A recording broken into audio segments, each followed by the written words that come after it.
বলার জন্য যে আল্লাহ রাব্বুল আলামিন সালাতুল জোহরের পরে ইসলামী আন্দোলনের একজন দায়ী, একজন মুজাহিদ, আমার বন্ধুবর, jail partner, bed partner, guest partner, মাহফিল পার্টনার, আমি যে থানার সাংগঠনিক সেক্রেটারি, উনি সেই থানার একটা ইউনিয়নের নায়েব আমির ছিলেন। ওনার নাম মূলত ইব্রাহিম খলিল।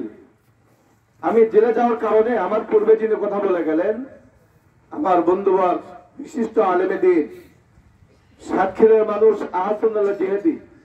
আমার নাম হাফেজ মাওলানা লুৎফর রহমান বিপ্লব।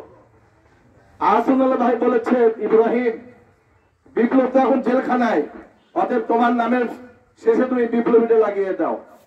আমার সেই ভাই বিপ্লবী ইব্রাহিম খলিল বিপ্লবী আজকে আমাদের সবাইকে কাঁদিয়ে মহান আল্লাহ তাআলা তাকে সাড়া দিয়েছেন।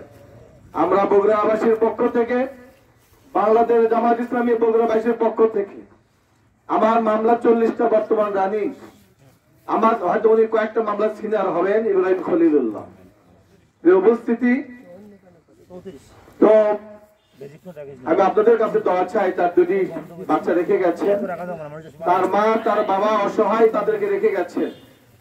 বিশেষ করে রংপুরবাসী যারা আপনারা আছেন, আমরা যেহেতু বগুড়া মানুষ, আপনারা তার পাশে থাকবেন, তার পরিবারের পাশে থাকবেন, এই আশা ব্যক্ত করেই, এবং যে সম্পর্ক, যে ভালোবাসা ছিল তার দুনিয়ার আলেম ওলামার সঙ্গে, আল্লাহ তাআলা যেন কিয়ামতের দিন জান্নাতুল ফেরদাউসে সেই মহব্বত, সেই ভালোবাসা নিয়ে যেন আমাদেরকে একই জান্নাতে বসবাস করার তৌফিক দান করুন। আল্লাহুম্মা আমিন।